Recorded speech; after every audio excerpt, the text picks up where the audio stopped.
फिर इनके के आपदा में सुनो भैया, आपदा में सदा वीर हंसते रहे, शान सम्मान अपना वो छोड़े नहीं, निज गुनहगार को भी क्षमा कर दिए, सारी इंसानियत का वो तोड़े नहीं। दोस्ती पृथ्वीराज से माहिल किया, हाल सिरसागढ़ का बताया चली, इस समय किला में सिर्फ मलखान है, रानी गजमोती का लाव डोला बली।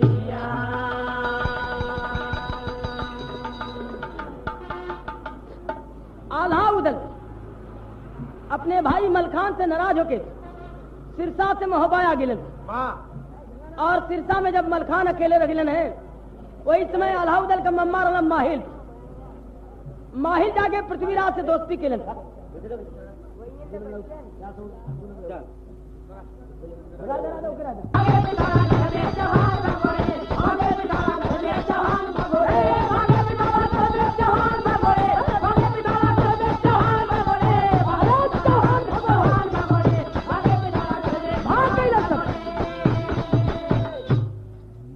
भैया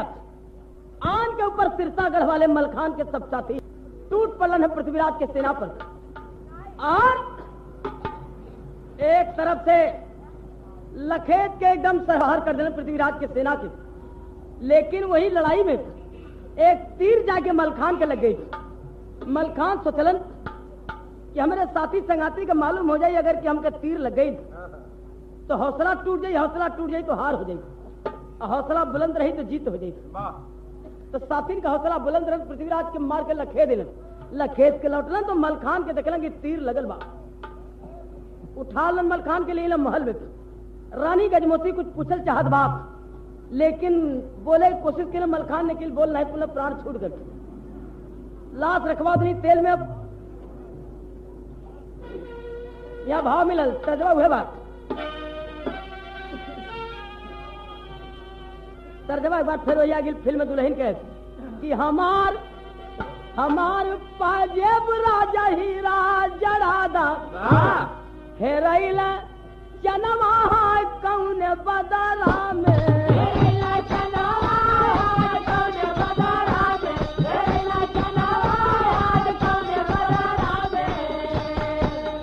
लिख लिख पतिया महबवा पठवली, सूतल देवर आल्हाउद्दीन के जगवली, सज के महबा से निकले जवनवा हेरैल चनवा कौन बदला में, हेरैल चनवा कौन बदला में, हेरैल चनवा कौन बदला में।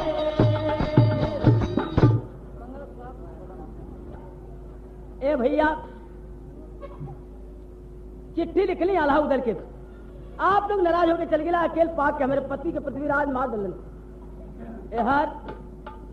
अरे सपवा के दूध सपवा के बीस बढ़े, दूधावा के पियाले से, अरे विपदा में बढ़ल मुदैया हो मिदावा, भेदवा सकल सिरसागढ़ का लगाई के हो, अरे महिला किया जाके चुगुलैया हो मितावा।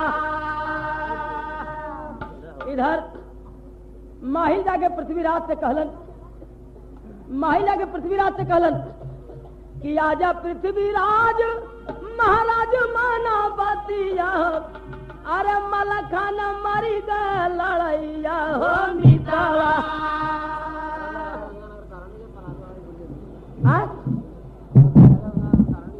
महाराज वो लड़ैया में तू लोग भाग गिला, लेकिन एक तीर मलखान के लग गई और मलखान मर गए। अगर यही मौका पर फिर से अगर चढ़ाई कर देवे के हो तो सिरसा वाले कुछ कर न पाए ना, गजमोती के उठा लिए भाई अकेले महल में, अगर लड़का है लेकिन बड़ा छोट हो। पृथ्वीराज कलन करे माहिल तू बड़ा 420 करला पक्का माहिल हुआ, ओदा पर चढ़ा के लिया गिला, हमके लखेदवा देला, सिरसा वाले लखेत के एकदम बाहर कर दिलन हमके नगरी से, और अब की फिर हमके पैतरा पढ़ावत हुआ। कनक नहीं अदा खबर सच्ची है। आज तरज बदल गई। तरज है बात ये सादा सिन्हा गावल बा कि मोरे पिछवाड़वा जमीरिया का पेड़वा जमीरिया का पेड़वा मोरे बलमुआ मोरे बलमुआ नीला रंग चुनरी रंगाला मोरे बलमुआ नीला रंग चुनरी रंगाला मोरे बलमुआ नीला रंग चुनरी रंगाला। तर्जमा यह बा लेकिन पृथ्वीराज कहे माहिल से बोले पृथ्वीराज साथे दगवा कमाइला साथे दगवा कमाइला मोरे संगतिया मोरे संगतिया छातिया पदाल धरैया संगतिया छातिया पदाल धरैया मोरे संगतिया छातिया पदाल धरैया संगतिया छातिया पदाल धरैया। अरे हमहू के खैबा अपने भयने के खैला अपने भयने के खैला मोरे संगतिया नीदिया आराम कहैया संगतिया नीदिया आराम कहैया मोरे संगतिया नीदिया आराम कहैया। तू बहुत धोखेबाज हुआ धोखा कर जाई बाप माहिर कहने की एक बार हमारे कहले चढ़ चला महाराज अगर धोखा हो जाई जो सजा चोर का वो हमार। पृथ्वीराज का ठीक है एक बार तो और कहना मानव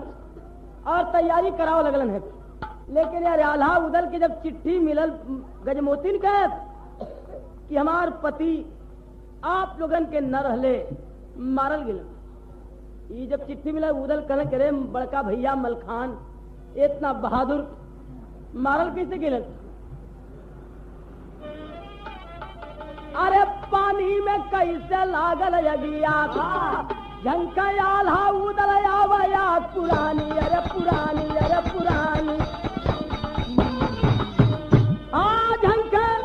झंकयाल हा उदल आवया पुरानी पानी में कैसे लागल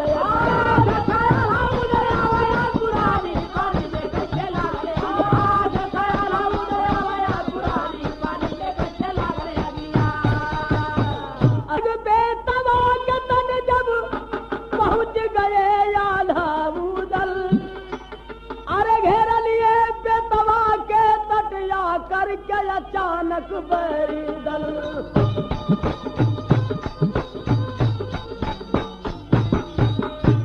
अरे प्रकट हो आल्हा से तल बोली है दुर्गा महारानी मत लड़ाना बेटा उदल को वरना होगी अब परेशानी।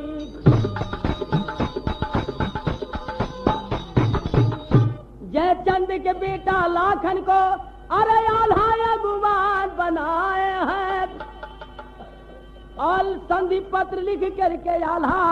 इंदल से भेजवाए हैं। ए भैया इधर जबकि आल्हा उधर चल रहे हैं बेतवा के तट पहुंचल बेतवा नदी के और तब तक पृथ्वीराज की सेना लेकर उधर से पता लगल कि आगन हो इंदल के भेजलन है आल्हा कि जाके पृथ्वीराज से कहा कि हमको थोड़ा मौका चाहिए अपने भाई मलखान के क्रियाक्रम कर लें तो करे बाद लड़ाई हुई। इंदल चलन है पृथ्वीराज के सामने जब इंदल पहुंचलन है पृथ्वीराज कहना अकेले आवत हुआ और सब सेना कहाँ अरे यहाँ बहादुरन की जरूरत है। इंदल कहना कि कोनो बात ना बहादुर सब तैयार हो लेकिन एक बात तो से कहना हो कहे का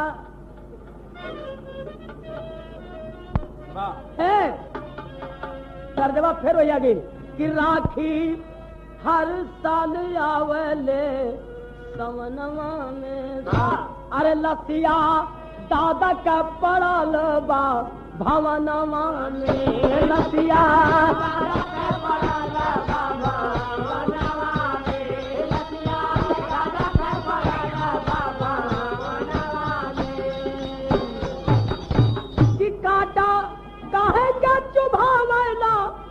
सुमनवा में लसिया दादा के पड़ल बाबा वनवा में लसिया दादा के पड़ल बाबा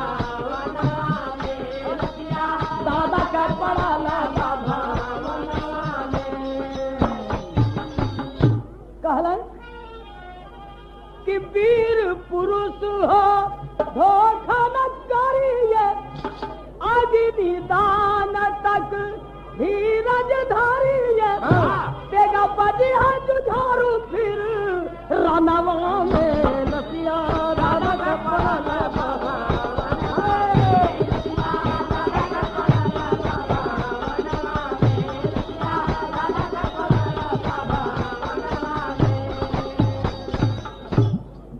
कलन करे बहादुर आदमी हुआ। एक काम करा कि थोड़ा मौका था मलखान दादा के क्रियाक्रम हम लोग कर ले तो करे बाद निश्चित लड़ाई हुई। पृथ्वीराज कहेंगे जा हम अग्निदान तक के लिए मौका देती सुनो ए बुढ़ऊ 7 दिन बाद पे चलवाओगे बैठे था आदमी के तो ऊपरा बैठल मन सब लोग पहुंचने जब सिरसागढ़ में मलखान के द्वारे रानी गजमोती देखली जब सबके तो यहाँ उठ गई है अरे मांगी के लूटल सिंगरवा रोवत रानी फाट ही अरवा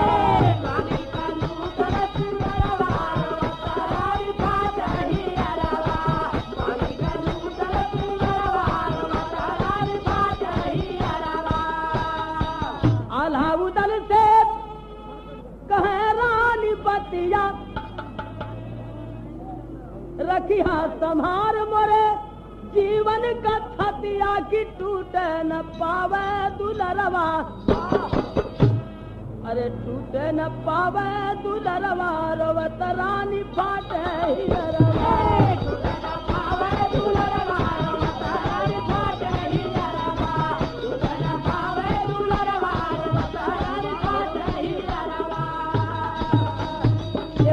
हो सके तो हमारे पति के अपने भाई का बदला ले लिया न हो सके तो हमारा छोट बच्चा है कि जिया दिया अपने बाप का बदला ले ली। इतना बात जब कलिन है अलाउदल के मर्दानगी के धक्का लगल कहर में कहा अरे झंका अलाउदल भर नया नवा बनवा पे धाता बाबा आज समय पर भौजी के मेहनवा बनवा पे धाता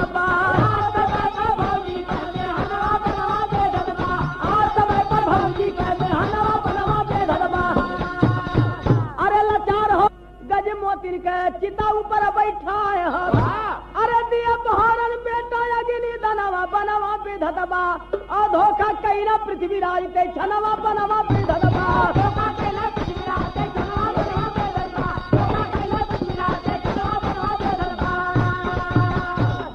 मलखान के चिता सजा के तैयार के लिए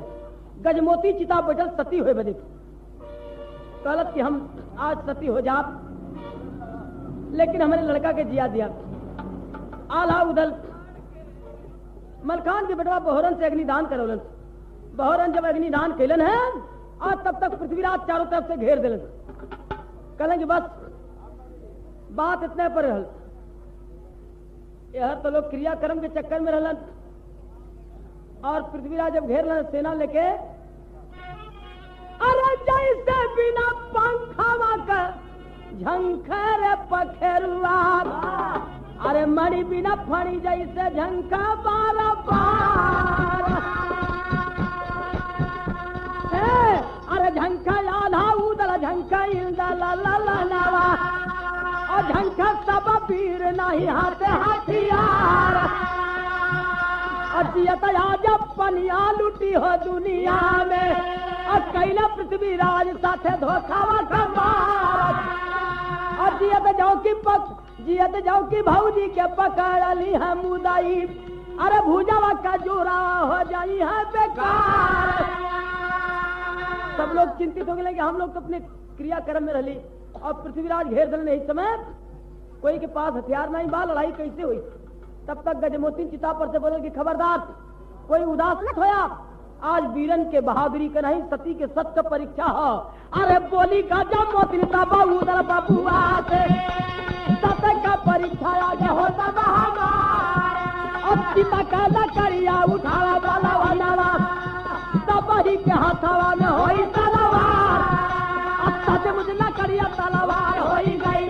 छिड़ी गईला बनवा में बीरावा जुझार खाता खाता ते गावा बजे हो जब लागल अलसिया से धारती पटाना एक तार दुर्गा महारानी भुजा उदल के समाइली अब आगे जवान सब होई के लाचार अरे पृथ्वीराज को पकड़ के उदल बघेलावा मुसु का चढ़ाया बाधा बीजा उस पार अब कहा आज माफी मांगा मोरे भाऊजी से अब बगिया बसला जेकर कैला उचार दुर्गा महारानी उदल के भुजा में समा गई और गजमोती ने आवाज दिला से क्या चिता के लकड़ी उठा ला जे लकड़ी उठाई उसके हाथ में तलवार हो गई अजय के मरबा एक बार आवाज न करी बिना आवाज के चल गई वही बात हुई मार मार के एकदम ढेर कर दें और पृथ्वीराज के पकड़ के उल्टी मुंह से बांध दें ले गजमोती के पास कहना कि माफी मांग ला नहीं गर्दन काट ले ए भैया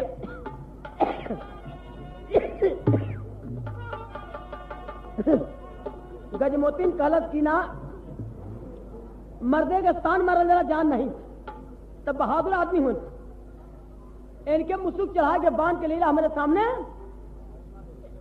बस अब छोड़ दें के आज हमारे सत के टाइम सती हुए के टाइम छोड़न उदल जब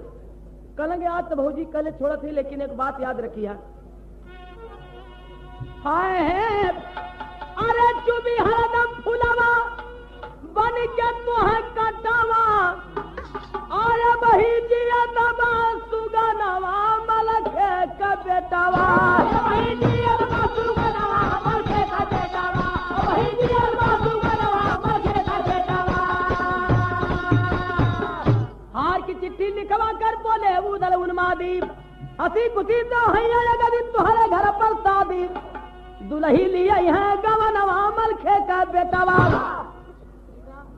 पृथ्वीराज सब सर तकिए मंजूर मर्दानों से पाला पड़ता गर्भ हो गया चूर आप छोड़वे दुश्मनवा मलखे का बेटावा रात तिलक दे मलखे से तुमको घर को गए जवान जैसे सोम सिंहासन ऊपर बैठे हम मलिखान अरे आप पूरा कैला यार मनवा मलखे का बेटावा पूरा कैला यार मनवा मलखे का बेटावा पूरा कैला यार मनवा मलखे का बेटावा और गुरु बिहारी गुरु गणेश गुरु रामलाल गुणकारी स्वर्ग गए चंदिका कवि बचन जी बन पुजारी अरे पानी में कैसे लागल अगिया राम जो रामा कवि का छलका काव्य अनुरानी पानी में कैसे लागल अगिया राम रामा का छलका काव्य अनुरानी पानी में कैसे लागल राम रामा का छलका काव्य अनुरानी पानी में कैसे लागल अगिया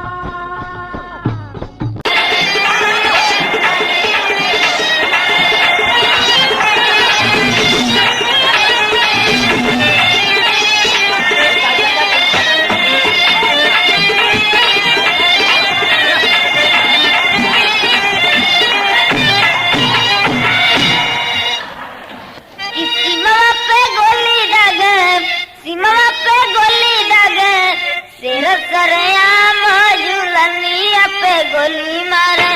मौगी के गुलाम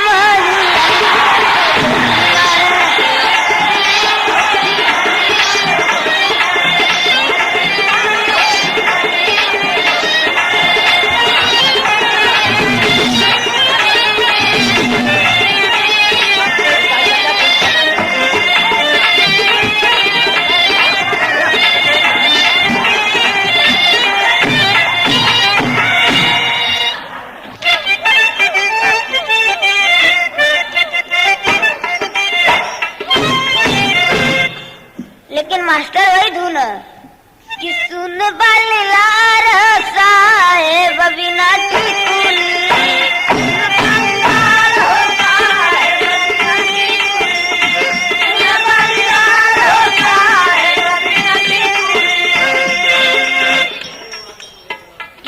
टिकुली बिरल कोई पावे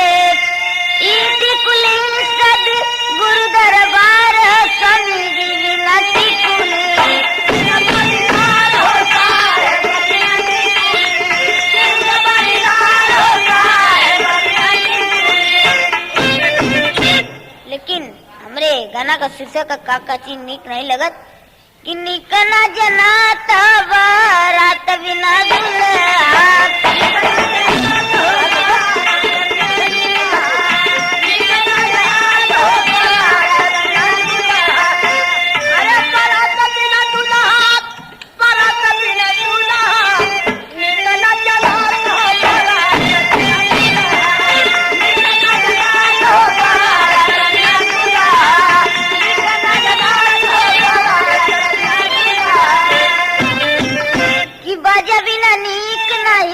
लागे द्वार पूजा